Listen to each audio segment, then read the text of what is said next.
nandito na po tayo sa bagong activity natin ngayon dahil duty po tayo ngayon guys.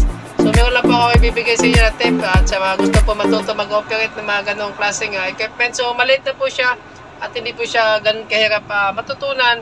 So konting aral lang po kung mga sampa po ka doon. And guys, papita ko po sa inyo yung ayan. Ayan guys, yung bobcat niya na maliit. So mas maganda po kasi yan yung pang script, yung papatag natin. Yung maganda po yan guys. So ayan, papakita ko po sa inyo guys mamaya kung paano po yan papaganahin, kung paano po yan i-operate. So kung pamilyar po kayo sa mga yon, mga bako, yung mga loader equipment natin, so mas madali lang po yan. Mas medyo mahirap po yun. So but the same lang po yan guys, hindi po yan magkalayo sa galaw. Ayan, so kasi may bucket nga din po yan. So mamaya ititip ko po kayo kung paano po yan i-operate. At titignan po natin kung paano po natin i-on, i-switch. So yun po guys. At sana nag-enjoy po kayo. So bago lahat, umpisa po tayo, papakita ko po sa inyo kung paano po yan gagawin namin ngayon. At paano ko po yan i-operate. So bago lahat, shout out po muna ako kay Rolito Alico, mga taga-Butuan guys. So yun. Rolito Alico, shout out. Sana manood mo itong video ko na to. At yun, mag-like at mag-comment ka po dito sa video ko. So let's go guys.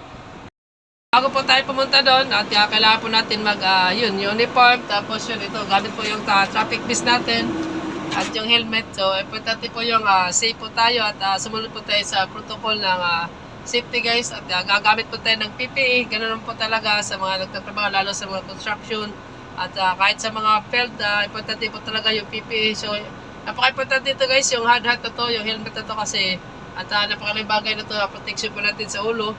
Kung may mga object po na malalaglag o kaya yung ikaw matumba ka, so pwede po to. Yan, malaking bagay po to guys. Para po gamitin to, yun.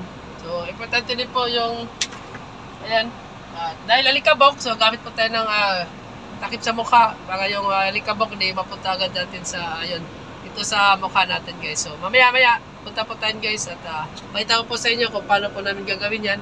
Paano ko po gagawin yung pagpapatag natin na yan. So, yun. Ingat guys. So ito na po guys yung ginawa ko. Yan medyo patag na po siya. Nag-umpisa po kasi ako. So yan ito po yung gamit na to guys. Yung bobcat na to. Ayan. So mga gusto po matuto nito ngayon. Panoorin niyo po itong video na to. At ayan. Tuturo ko po sa inyo kung paano po yan paganahin guys. So akit po tayo guys.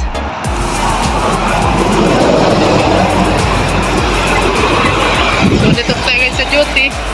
So ayan po yung expressway. So akit po tayo.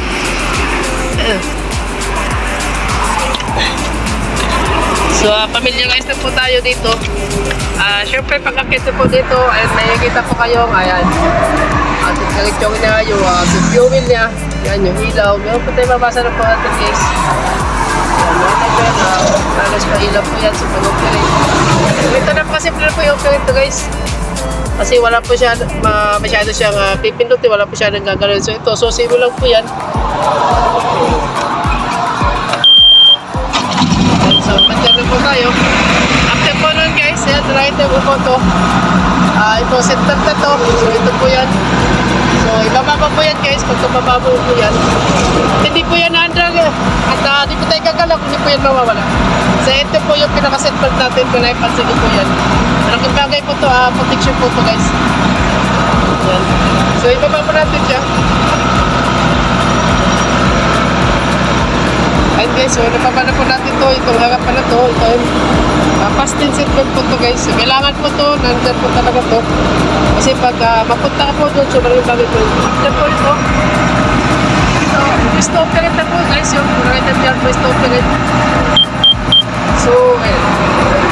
Ito naman, itong bucket na to, so sa paa, ayan. Ito po yung stick na to, so pabante. Kabilaan po, pabante. So sabay, pabante na po siya. So pagkatapos po dito, itong ano na po to, pagdidiinan mo po yan guys, ito po yung paano po yung tapos sa kabila naman, pagdidiinan mo po yan. So mababa na po yung bucket natin. At ito sa kabila,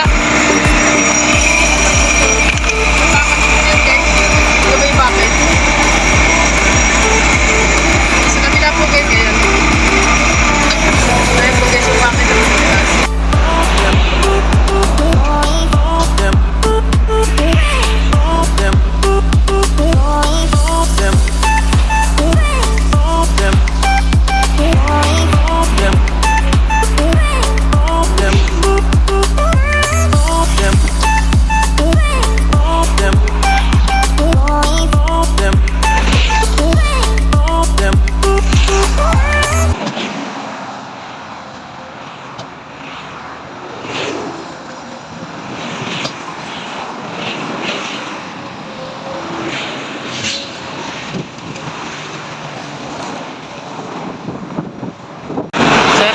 ginawa natin yan guys. So, tapos na po tayo. Ayan, patang-patang na po yan. So, isasakay na po namin to doon sa truck namin at uwi na po kami. Boss Emil, nagkain ka, Boss Emil! Hi! Yan, si Boss Emil yan. Ito na po guys, isasakay na po natin to.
So after po natin na-operate at naisampa na po natin yung bobcat.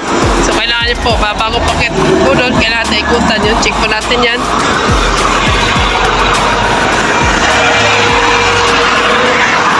Yan, ikot po na tayo kung clear. Bago tayo sumampa dito sa taas. Okay, sa lahat po ng nakatapos sa video ko na to, sa ginawa kong video sa daily vlog ko ngayon. So thank you po siya. Sana hindi po kayo magsawa at manood sa mga next upload kong video sa mga vlog na gagawin ko. So ingat po guys, sana may natutunan po kayo at gustuhan niyo po yung